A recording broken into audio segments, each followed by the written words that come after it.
తను గమనించినట్లేదు, ఏదో పనిలో ఉందిగా. ఇప్పుడు హ్యాపీగా వాటేసుకుంటుంది చూడు. అన్న కూర ఏమంటారా? XYZ. ఏమన్నా? ఏంటి మళ్ళీ కోపం కలిగిస్తుంది? ఏంటి రొమ్మిర్చుకొని ఉంచున్నావు? చూడదించు. కూలింగ్ లస్తి ఏంటిలా గాలి తీసింది? ఓ ఏమండి, ఎంతమందిని మీకోసం కొట్టాను. XYZ చెప్పకపోయినా పర్లేదు, అట్లీస్ట్ ఒక థ్యాంక్స్ అయినా. అందుకేగా కోడి కూర పెడుతోంది. మెక్కి దొబ్బే పోవే. ఏమన్నా? పోతాను, మెక్కుతానన్నా. 100 మందిని మేనేజ్ చేస్తున్నాను, ఇది చూపులతోనే చంపేస్తుంది. గుడ్ల గుబ్బ. సుల్తాన్ ఫోన్.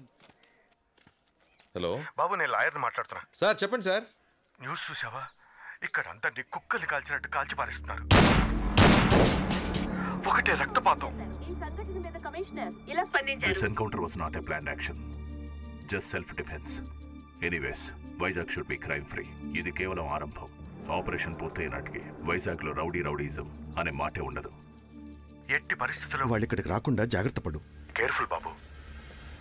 సరే సార్.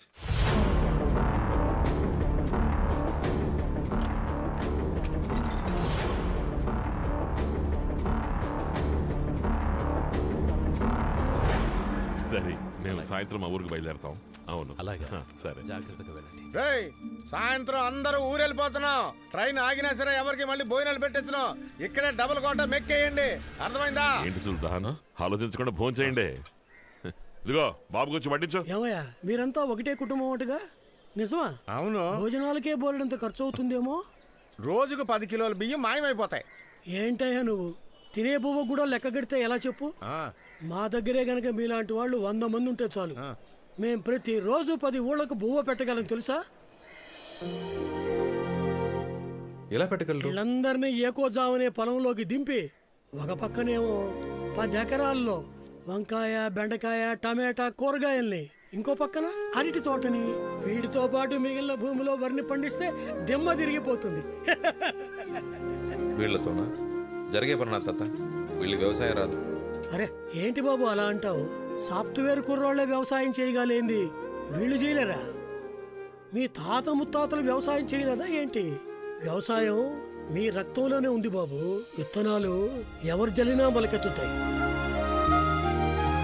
హలో హలో హలో, మన ఊరి సమస్య గురించి మాట్లాడడానికి వైజాగ్ వెళ్ళి వీళ్ళ నాన్నగారిని కలిసినప్పుడు మేము రైతులం అని చెప్పగానే ఒక్క పైసా కూడా ఆశించలేదు. నాకు పిడికెడు ధాన్యం ఇవ్వడని చెప్పారంతే. అది ఆయన గొప్పతనం. మనం రైతులం, పిడికెడు ధాన్యం ఏంటి, పండే పంటలో ప్రతి సంవత్సరం సగభాగం ఇచ్చేద్దాం. ఏం బాబు, ఇప్పుడు నీకు సంతోషమేగా? మీరు ఈ రోజే వైజాగ్ వెళ్తున్నారని మీ వాళ్ళు చెప్పారు. వెళ్లే ముందు ఇంకేం కావాలన్నా అడిగి మరీ తీసుకెళ్ళొచ్చు. బస్సు ఇదే మంచి టైము, వెళ్ళి పిల్లల్ని అడిగేసి ఇల్లు పో. అడుగుతాడు.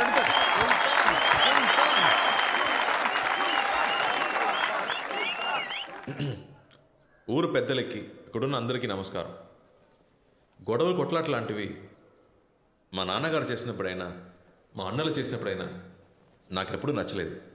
కానీ ఇప్పుడు నాకు ఒకటి బాగా అర్థమైంది. కత్తితో చెట్టు నరిగితేనే తప్పు, ముళ్ళు నరగడం తప్పు కాదు.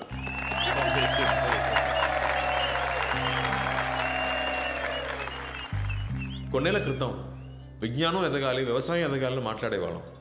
కానీ ఇప్పుడు ఈ ఊరికి వచ్చాక అర్థమైంది, విజ్ఞానం బాగా ఎదిగింది, వ్యవసాయమే వెనకబడిపోయింది. దాని గురించి ఎవరు పట్టించుకోవట్లేదు. అంతెందుకు, నేనే డబ్బు ఉంటే సరిపోతుంది, ఆ డబ్బుతో తిన్నైనా నీళ్ళైనా కొనుక్కోవచ్చుని అనుకునేవాడిని.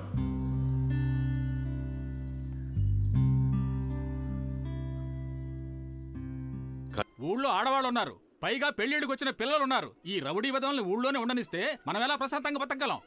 వాళ్ళు నీకన్నా మంచోళ్ళయ్యా. వాళ్ళు ప్రాణాలకు తెగించి మనల్ని కాపాడడానికి వస్తే అంతలోనే అది చేస్తారు ఇది చేస్తారంటే ఏంటయ్యా అర్థం? ఇలాగే మునుపొకడొచ్చి మన పొలాలు రాసిమ్మన్నాడు. 4 ఏళ్లు కుక్కల్లా హీనంగా బతికాం. వీళ్ళని చూస్తే దున్నపోతుల్లా బలిసి 100ల సంఖ్యలో ఉన్నారు. వాళ్ళని ఇక్కడ ఉండడానికి ఒప్పుకుంటే ఈ ఊరే నాశనం అయిపోతుంది. నాకెందుకో వాళ్ళు మన ఊళ్ళో ఉండడమే మంచిదనిపిస్తుంది. నీకే వంటరోడివి, ఇంట్లో ఆడాలుంటే తెలుసుద్ది సమస్య ఏంటనేది. తాత చెప్పిందే కరెక్ట్. వాళ్ళు ఇప్పుడు మన ఊళ్ళో ఉండడం మనందరికీ మంచిది. ఊరుకోమ్మా, చివరికి ఆడవాళ్ళు కూడా పంచాయతీలో సలహాలు ఇచ్చేవాళ్లే. పెద్దయ్యా, జయేంద్ర ఇంకా చచ్చిపోలేదు. చావు దెబ్బ తిని వెళ్ళాడంతే. రే ఆడి తిరిగొచ్చాడంటే మనుషులు పెట్టి కొట్టిస్తారా అని ఊరు మొత్తం తగలబెట్టడం ఖాయం. అవునే. ఇలా చూడండి, ఇప్పుడు మన సమస్య వీళ్ళు కాదు. సమస్య ఏంటంటే ఇంకో 6 నెలల్లో వ్యవసాయం చేసి మన పొలాల్ని కాపాడుకోవాలి. ఇది బీడు భూమి కాదు, వ్యవసాయ భూమి అని నిరూపించాలి. అందుకోసం వాళ్ళు మన ఊళ్ళోనే ఉండాలి. ఆ అమ్మాయి కరెక్ట్ పాయింటే మాట్లాడుతోంది. ఇది జరిగే పని కాదులే. పొలాల కోసం మానాన్ని తాగట్టు పెట్టాలా? చెప్పండి. ఏయ్ ఊరుకోవయ్యా, మనకు వేరే దారి లేదు. మా అమ్మాయి చెప్పింది నిజమే. అవన్నీ అలా ఉంచండి. ఇంతకీ పొలం ఎవరిస్తారు? ఏం మాట్లాడరే? చెప్పండి, పొలం ఎవరెత్తారు? నా దగ్గర 1 ఎకరం ఉంది, నేనిస్తా వాళ్ళకి. ఏంటి 1 ఎకరమా? దాంతో ఏం చేయాలని? నాకు 8 ఎకరాలు ఉంది, వాళ్ళకి నేను ఇస్తాను.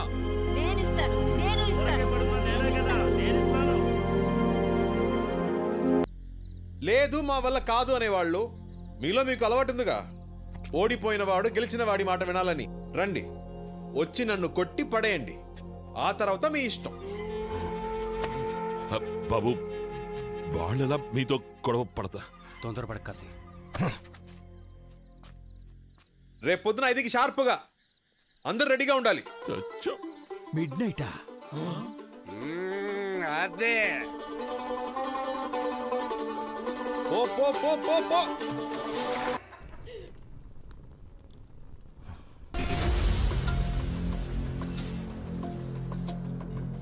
Joker, bloody joker. అది ఒక ఏనుగు గుంపు. ఒకళ్ళు ఇద్దరు కాదు, 100 మందికి పైగా ఉన్నారు. వాళ్ళని కాదని ఒక్కరు కూడా ఆ భూమి మీద కాలు పెట్టలేరు. వాళ్ళ బలం వాడొక్కడు, రావణుడు. 100 తలల రావణుడు. నా సాయం లేకుండా నువ్వు వాళ్ళని ఏమీ పీకలేవురా. ఆ రోజుల్లో పంట పొలాల్ని మాట్లాడుతున్నావుగా, మాట్లాడుచో. ఎందుకు రమ్మంతరు చూస్తారు? సుల్తాన్,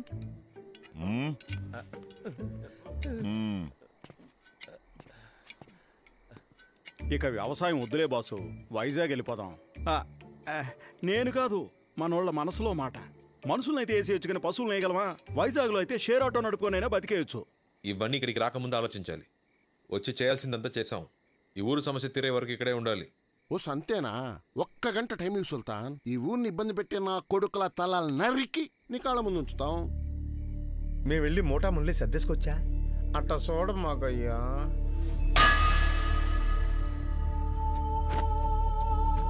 మళ్ళీ మళ్ళీ చెప్పను, నేను చెప్పే వరకు ఇక్కడే ఉండాలి. నేను చెప్పిందే చెయ్యాలి. లేదు మేము వెళ్తామనే వాళ్ళు ఇటు రండి, కొట్టుకొని మరీ తెలుసుకుందాం. ఒక్కడొచ్చినా సరే, అందరు వచ్చినా సరే నేను రెడీ. ఎవరొస్తారు? మరో దారుంది. మీరందరూ ఒప్పుకుంటే తనతో నేను తలపడతాను. వాణ్ణి నేను ఓడిస్తాను. సుల్తాన్ని ఓడిస్తావా? ముందు నన్ను ఓడించరా.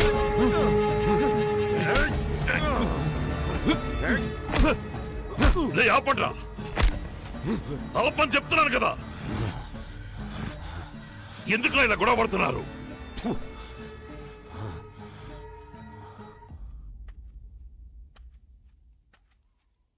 మీ మనసులో ఏముందో నాకు అర్థం కావట్లేదు. దేనికోసం ఇదంతా? మన వాళ్ళని కష్టపెడుతూ, ఈ ఊళ్ళో వాళ్ళని కష్టపెడుతూ దేనికి? ఆ అమ్మాయి కోసమా? మన కోసం, మనందరి కోసం మావయ్య. ఏంటి? నిన్నటి వరకు ఒక 6 నెలలు ఈ ఊళ్ళో ఉండి వెళ్ళిపోదామని అనుకున్నా. కానీ ఈరోజు వీళ్ళకి వ్యవసాయమే కరెక్ట్ అని అనిపిస్తుంది. ఇక్కడుంటే వీళ్ళు తప్పు చేయరు. వీళ్ళందరినీ రైతులుగా మార్చేయాలి మావయ్య. రైతులుగా మారుస్తావా? వీళ్ళనా? మూర్ఖులు బాబు. మీరు సముద్రానికి ఆనకట్ట కడుతున్నారు. అది జరగదు. వీళ్ళు మారరు. వదిలేయండి సుల్తాన్. జీవితంలో మంచి అంటే తెలియని వాడే మావయ్య. ఎలా పడితే అలా బతుకుతాడు. ఒక్కసారి మంచి ఏంటో తెలిస్తే వాడికి బతకటంలో రుచి తెలుస్తుంది. నాకు మీరు 6 నెలలు టైం ఇవ్వండి. వీళ్ళు మారకపోతే నా మనసు మార్చుకొని మళ్ళీ బాంబేకి వెళ్ళిపోతాను. దానికి వీళ్ళు ఒప్పుకుంటారా? వాళ్ళకి తెలియక్కర్లేదు మావయ్య. నేను ఆ అమ్మాయి కోసమే ఇక్కడ ఉన్నట్టు అనుకోండి. ప్రాబ్లం అది కాదు మావయ్య. మరి మనం ఈ ఊళ్ళో ఉండాలంటే కత్తి పట్టక తప్పదు. వీళ్ళని మార్చాలంటే వీళ్ళు ఇంకెప్పుడు కత్తి పట్టకూడదు. దీనికి పరిష్కారం ఏంటో నాకు తెలియట్లేదు.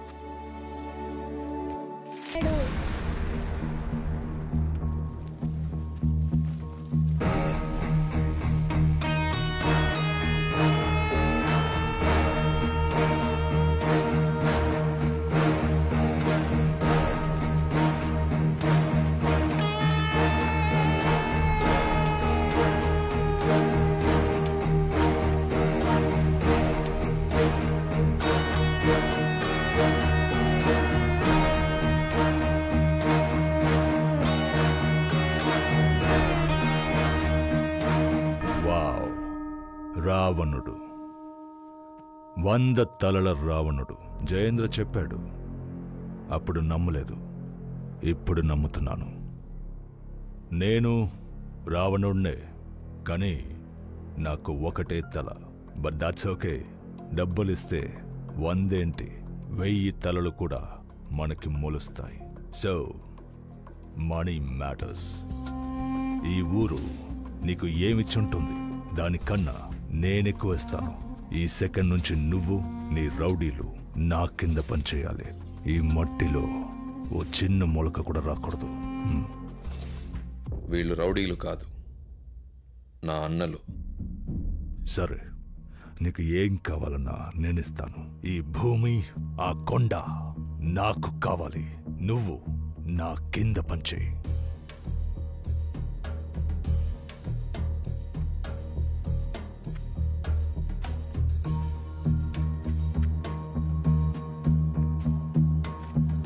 ఈ భూమి కొండ కావాలంతేనా? ఏమని చెప్తా.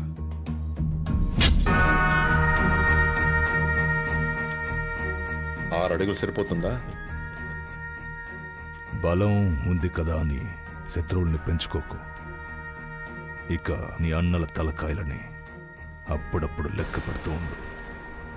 నెక్స్ట్ టైం నేను ఇలా ఓపిగ్గా మాట్లాడు.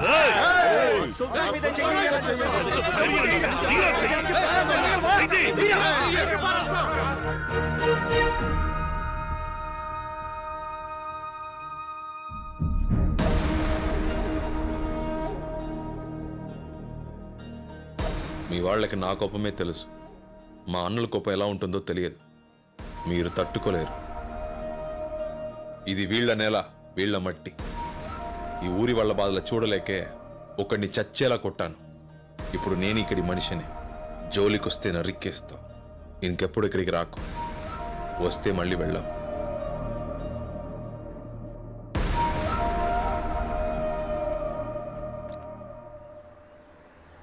చాలా ఎక్కువ మాట్లాడాడు సార్. 100 మంది వాడు వెనకాలన్నారన్న ధైర్యంతో ముందు వాళ్ళని లేపేయాలి సార్. 100 మంది వాడి వెనకాల లేరు. 100 మంది ముందు వాడున్నాడు. పాముని చంపాలంటే తోక నరక్కూడదు, తల నరకాలి. వాడి తల నరకాలి.